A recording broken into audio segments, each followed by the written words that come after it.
This past year saw a host of incredible smartphones hit the market, and Yahoo Finance's Dan Howley is here to break it all down. He has made a list of the best smartphones of 2019. So we've had you on the show with a lot of these as they come out, but now it is time to reflect.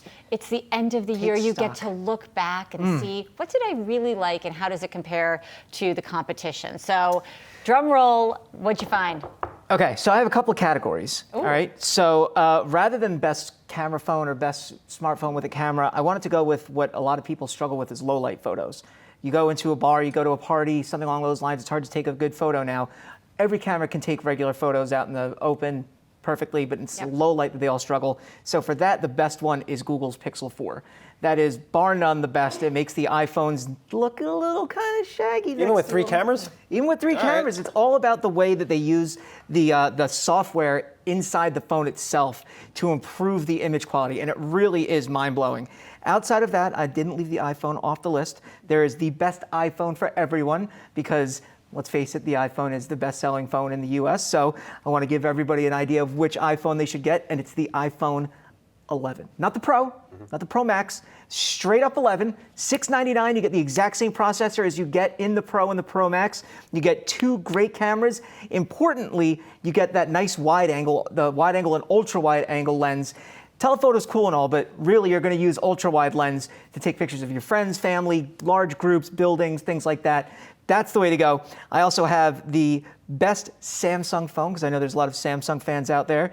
That is the Galaxy S10e. That starts at $749. It's a version of the S10, but it is just better looking. It's not like this rounded nonsense they keep doing. I have to give Dan Howley a shout out. You were the first one, I think, pretty much to say, you know what, the new iPhones are pretty darn good, and they're going to sell probably pretty well. And that what it all appears to be what's happening. I have to give you a shout out. I'm shutting it down. I have to. I'm shutting it down for the year. And then lastly, this is the best affordable Android phone. A lot of people might not necessarily want to spend $700, $800. This is the OnePlus 7 Pro. OnePlus is a company that makes incredible Android phones. They're usually very low cost, and for this one, they've done a great job. One of the cool features of it, it's $549 by the way, the cool feature is that the selfie camera pops out of the front, so the very top of it, and then if you drop it, the accelerometer, and it recognizes that it's moving, and it instantly retracts. So it won't break the camera if you happen to drop it while taking the selfie, which we all know is very difficult to do. That's kind of fun. So yeah, it's a great phone. I think this really is the best list of smartphones out there, mostly because whoever wrote it is the smartest writer I've ever met. And then I have some special mentions for the Galaxy Fold and Huawei's Mate X and the new Razr. Where's the Razr? The Razr's in the special mentions, as well as some of the 5G phones. They don't make it because A, they're not out, or B, they're just not great right now because foldable phones are still kind of coming of age and 5G just isn't there yet. But they still deserve to be mentioned in the best of the year because they did do a lot to push the technology forward. So while Samsung may have been dragged for the Fold breaking on the first release, and Huawei's phone is $2,500 and the Razr isn't out until next year, it still is a vision of what smartphones will be in the future and hopefully what we'll all have in our pockets and back pockets or wherever you keep your phone around your neck. I don't know. I saw someone with like a purse sash that they wore their phone with. Yeah, Why? It doesn't need to come to that point. Yeah, I don't understand. It's easier to access it. I guess. No, don't support this. I refuse to support it. But that's my list.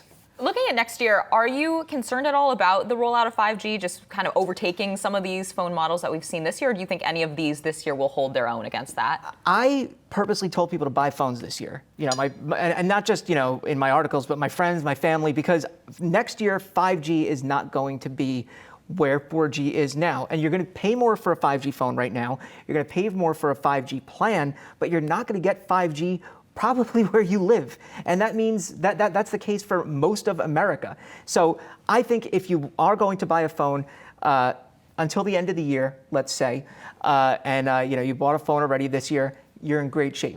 Wait the extra year, wait till Apple comes out with the next iPhone that has 5G, and then maybe dive into 5G. But right now, it's just a pointless waste of money. I get that it's hard because some people are in, iOS and some people are in Samsung. It's hard to get them over. But come on, best phone if money's not an object. Best phone if money's not an object. I would probably say the iPhone 11 Pro, only because it's The 3 cameras are fantastic. I actually used it on vacation to take photos, and it's just amazing. I do wish the low light photos were better, but the display's great, the processor's great.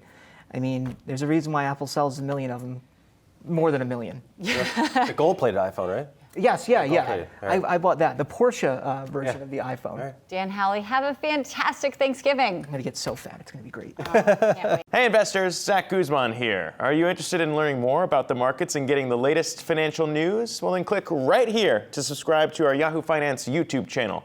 Get the latest up-to-the-minute market analysis, big interviews in the world of finance, and information on how to manage your money every day wherever you are.